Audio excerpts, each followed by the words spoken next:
आज हम बहुत ही इम्पोर्टेंट थ्योरम प्रूव करने वाले हैं, second shifting property of Laplace transform. तो देखिए sir, second shifting property prove करने से पहले हमें यूनिट स्टेप फंक्शन को समझना ज़रूरी है, क्योंकि इसकी मदद से ही हमको सेकंड शिफ्टिंग प्रॉपर्टी को प्रूव करने में आसानी होगी। देखिए यूनिट स्टेप फंक्शन क्या होता है। Unit step function is defined as u of t minus a is equal to 1 if t greater than a and unit function is equal to 0 if a greater than t। इसको समझने का एकदम आसान तरीका यह है कि unit function u of t minus a, अगर इसमें t माइनस a पॉजिटिव है, t माइनस अगर पॉजिटिव है t माइनस a तो इसकी वैल्यू 1 होती है। अगर t माइनस a निगेटिव है तो इसकी वैल्यू होती है 0। क्लियरली जब a greater than t greater than a हुआ तो t माइनस a पॉजिटिव मिलेगा हमको, और जब a ग्रेटर दैन t होगा तो t माइनस ए हमको नेगेटिव मिलेगा। तो आपको ये यूनिट फंक्शन याद रखना है कि जब t बड़ा होता है तब हमको वैल्यू 1 मिलती है, जब t छोटा होता है तो वैल्यू 0 मिलती है। एक फंक्शन कंसिडर करेंगे हम g of t is equal to F of t minus A into unit function t minus A. ठीक है, ये हमने कंसिडर किया। इसको अगर मैं थोड़ा सिंप्लीफाई करूँ तो क्या मिलेगा, यूनिट फंक्शन की डेफिनेशन के हिसाब से g ऑफ t हमको मिलेगा F of t minus A into 1 if t greater than a। अगर t ग्रेटर दैन a है तो यूनिट फंक्शन की वैल्यू ज़ाहिर है 1 हो जाएगी, और जब t लेस दैन a होगा या फिर a ग्रेटर दैन t होगा तो हमको g ऑफ t की वैल्यू मिलेंगी f of t minus a into 0 when a greater than t। Okay, तो अब ये 1 और 0 लिखने की ज़रूरत नहीं हमको, यानी g ऑफ t का एक नया वैल्यू हमको मिलेगा, g of t equal to F of t minus a if t greater than a is equal to F of t minus a if t greater than a, और g of t is equal to 0 if a greater than t। तो यहाँ पर ये दो function जो है, ये और ये दोनों भी भले ही दिखने में अलग अलग दिखते हैं, लेकिन दोनों का मतलब एक ही होता है, दोनों भी एक ही फंक्शन है। ठीक है, तो जब हम सेकंड शिफ्टिंग प्रॉपर्टी की बात करते हैं तो आपको बहुत सारी जगहों पर सेकंड शिफ्टिंग प्रॉपर्टी कुछ इस तरह से दिखाई देंगी कि if F of T Laplace transform of F of T is equal to F S then and g of t is equal to f of t minus a into unit function t minus a, then Laplace transform of g of t यानी Laplace transform of this complete expression is equal to e to the power negative as into fs। ये second shifting property आपको बहुत सारी किताबों में दिखाई देंगी, और कुछ किताबों में लेप्लास ट्रांसफॉर्म की जो सेकंड शिफ्टिंग प्रॉपर्टी है वो इस तरह से होती है कि if Laplace transform of F of T is equal to F S and G of T is equal to f of t minus a for t greater than a and g of t is equal to 0 for t less than a, then Laplace transform of g of t is equal to e to the power negative as into fs। तो ये दोनों भी second shifting property है। यहाँ पर सिर्फ g of t की अलग अलग वैल्यूज़ दिखाई गई है, ठीक है, लेकिन दोनों का मतलब तो एक ही होता है। ये हमने कुछ देर पहले ऑब्जर्व किया है। तो देखिए हम सेकंड शिफ्टिंग प्रॉपर्टी को प्रूव करने वाले हैं। सेकंड शिफ्टिंग प्रॉपर्टी को हम इस तरह से कंसिडर कर लेते हैं, इसे हम प्रूव करेंगे। अभी प्रूफ के अंदर सबसे पहले आपको पता है कि F of T Laplace transform F of T होता है integration 0 to infinity E to the power negative S T F of T D T. ठीक है, अब यहाँ पर हम रिप्लेस करेंगे इसे जी ऑफ टी से, क्योंकि जी ऑफ टी दिया हुआ है कि G of T is equal to F of T minus A for T greater than A, और G of T is equal to 0 for T less than A. तो हमको मिलेगा Laplace transform of G of T is equal to integration 0 to infinity E to the power negative S T G of T D T. अब यहाँ पर आप एक बात observe कीजिए कि अगर एक इंटीग्रेशन हम कंसिडर करते हैं, definite integration from A to B F of X D X, और ए और बी के दरमियान में कोई एक तीसरा नंबर है सी, जो कि ए से बड़ा है और बी से छोटा है, ए और बी के दरमियान है। तो इंटीग्रेशन की एक प्रॉपर्टी है जिसकी मदद से हम लिख सकते हैं कि integration from A to B F X D X equal to integration from A to C F X D X plus integration from C to B F X D X. यानी अगर ए और बी के दरमियान कोई तीसरा number है तो हम इंटीग्रेशन को स्प्लिट कर सकते हैं दो हिस्सों में। अब जैसा कि आपको पता है कि ये जो हम ए कंसिडर कर रहे हैं यहाँ पर, ये ए 0 से बड़ा है और इनफाइनाइट से छोटा है, जाहिर है। तो यहाँ पर हम इस इंटीग्रेशन को दो पार्ट में डिवाइड कर सकते हैं, एक तो 0 से a और एक दूसरा a से इन्फिनिटी। तो इस इंटीग्रेशन को हम दो पार्टों में स्प्लिट करेंगे। एक होगा integration from 0 to a e to the power negative st g of t dt plus integration from a to infinity e to the power negative st g of t dt। तो इसे split करने के बाद अब आप देखिए यहाँ पे दो इंटीग्रेशन मिले हमको। एक है इंटीग्रेशन फ्रॉम 0 टू a और एक है integration from a to infinity. 0 to a to infinity. 0 to a के अंदर t की वैल्यू है 0 और a के दरमियान, यानी 0 less than t less than a, और यहाँ पर t की वैल्यू है a और इन्फिनिटी के बीच में, a less than t less than infinity. तो यहाँ पर आप ऑब्जर्व कीजिए, जो हमारा फंक्शन g ऑफ t हमने कंसिडर किया या फिर जो दिया हुआ था उसके मुताबिक when t less than a, जब t की वैल्यू a से छोटी होगी, t लेस दैन a, तो g ऑफ t की वैल्यू कितनी होती है, g ऑफ t 0 होता है। और when t greater than a, t greater than a के लिए, t ग्रेटर दैन a के लिए g ऑफ t की वैल्यू होती है f of t minus a। ठीक है, तो जो इंटीग्रेशन 0 टू a है उसमें g ऑफ t की वैल्यू हमको 0 रखना है, और integration from a to infinity है वहाँ पे g ऑफ t की वैल्यू हमको रखना है f of t minus a।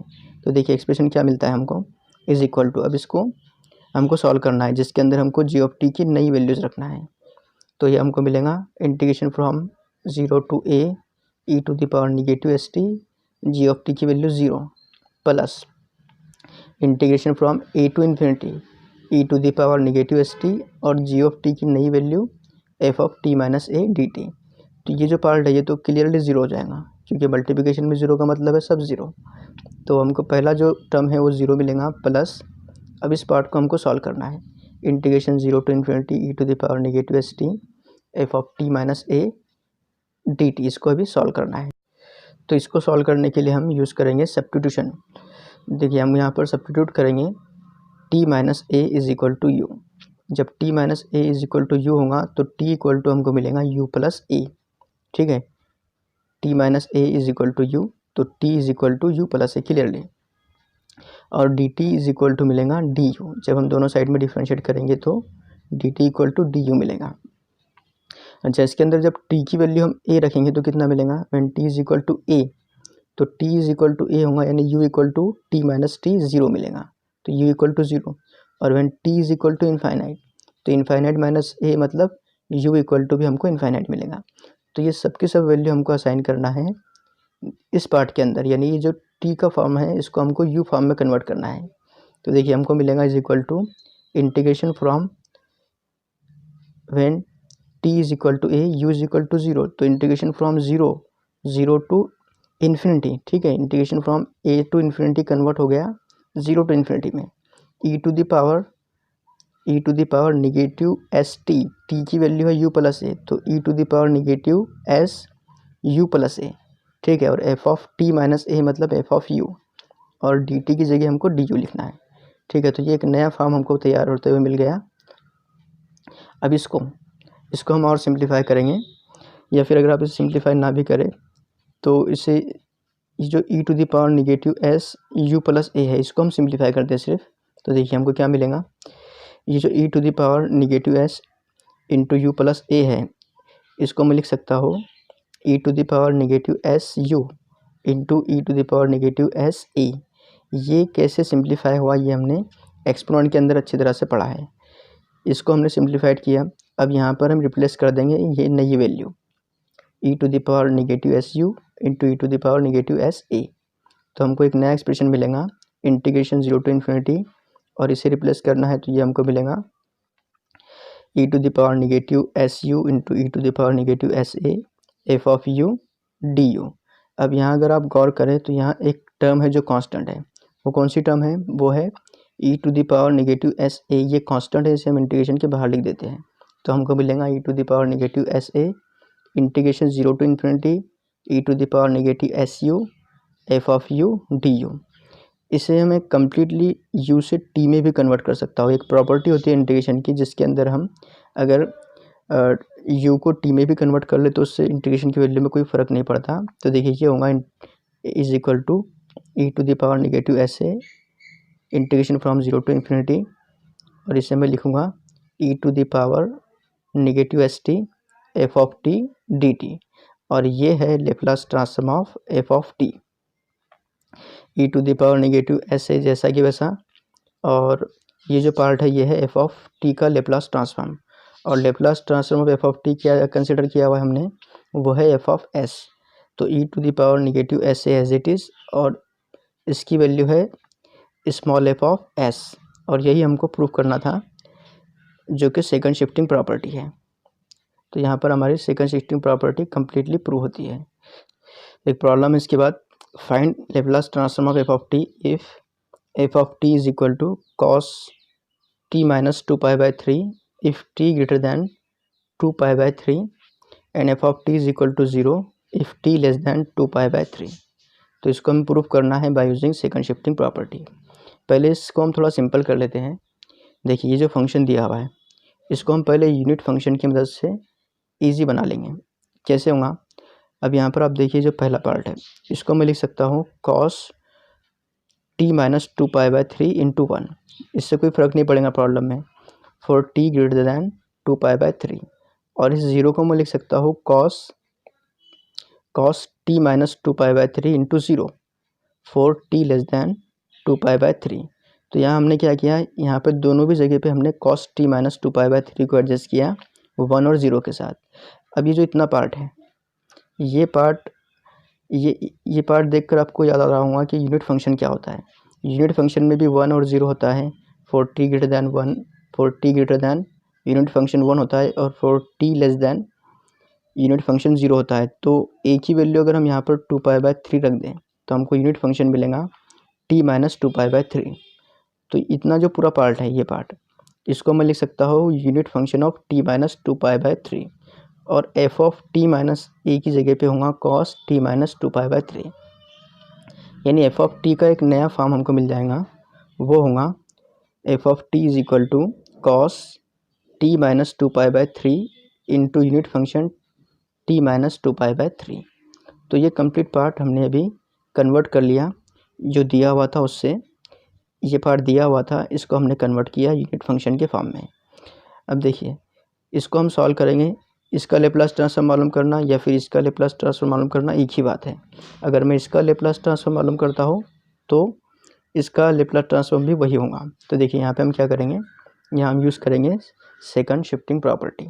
Second shifting property में क्या होता है कि इफ़ एफ ऑफ टी का if Laplace transform F of T है F of S and therefore Laplace transform of f of t minus a into unit function t minus a is equal to e to the power negative as fs। तो यहाँ पर अगर आप गौर करें तो unit function तो as it is है, t minus A की जगह पे t माइनस 2π/3 है। तो यहाँ हम कह सकते हैं कि a की वैल्यू है 2π/3, और फंक्शन कितना यहाँ पर जो f ऑफ t माइनस ए है उसकी जगह पे है कॉस t माइनस ए, क्योंकि a की वैल्यू 2π/3 है। तो यहाँ पर हम इसको ऑब्जर्व करके बहुत सारे कंक्लूजन निकाल सकते हैं। जैसे ए की वैल्यू अभी हमने 2π/3 कंसिडर की, या फिर समझ लिए हमने कंपैरिजन करने के बाद कि जब unit function of T minus A की जगह पे unit function of T minus 2π/3 है, तो कंपेयर करके हमको मिलता है ए इज इक्वल टू 2π/3, और एफ ऑफ टी हमने यहाँ कंसिडर किया कॉस टी के इक्वल। ठीक है, इसके बाद Laplace transform of F of T कितना होगा, Laplace transform of cos T के इक्वल, और कॉस टी का लेप्लास ट्रांसफॉर्म होगा S upon S square plus 1। ये फार्मूला आपको पता होना चाहिए। Laplace transform of cos T होता है S upon S square plus 1। तो देखिए हमने यहाँ पर एफ एस भी मालूम कर लिया, एफ एस है S upon S square plus 1, ए की वैल्यू है 2π/3। अब इसे सॉल्व करते हैं। देखिए लेप्लास ट्रांसफॉर्म हमको मालूम करना है इस पार्ट का, और ये पार्ट दोनों सेम है, ये और ये दोनों सेम है। ठीक है, तो हम क्या करते हैं यहाँ पे Laplace transform of cos T minus 2π/3 into unit function T minus 2π/3, ये होगा equal to E to the power negative A S F of S के, जहाँ पर ए की वैल्यू है 2π/3। तो ये होगा equal to E to the power negative 2π/3 into S. हमने ए की जगह पे रिप्लेस कर दिया 2π/3 को, और एफ एस की जगह हमको रिप्लेस करना है S upon S square plus 1, so S upon S square plus 1। तो इस तरह से हमको मिलता है Laplace transform of given function. तो यह फंक्शन दिया हुआ था F of T equal to cos T minus 2π/3 for T greater than 2π/3 और F of T equal to 0 for T less than 2π/3। और इसको सॉल्व करके हमने मालूम किया Laplace transform of F of T equal to e⁻² 2π/3 s into s/s² + 1। और यहाँ पर ये प्रॉब्लम हमारा कंप्लीट होता है।